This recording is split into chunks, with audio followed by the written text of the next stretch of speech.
Titolo. Se ne parla dopo i ferie. Per ora solo proclami. Ancora stai aspettando qualcosa di concreto. Almeno una misura di governo, non dico sostanziosa, magari una cosuzza per farmi capire che quello che dicevano si può ora attuare. Abbiamo ormai di tempo un capo del governo. Abbiamo le ministri, facciamo comparsate in tutte le ignorate, ma mancano le leggi per dire agli italiani che c'è una luce di speranza. Per dire con chiarezza, le cose sono cambiate. Le tasse da pagare ne abbiamo troppo e tante. Eppure, sopra i bolletti ci sono sempre aumenti, che non sono barzellette.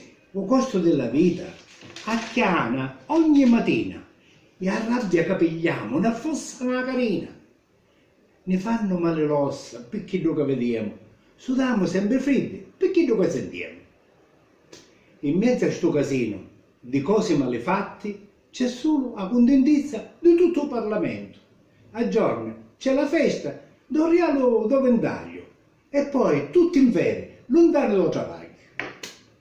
Per me, se permettete, c'è solo una certezza. Un popolo ignorante che vota senza testa, e questo io lo dico con cuore addolorato, pure stavolta finirà fregato.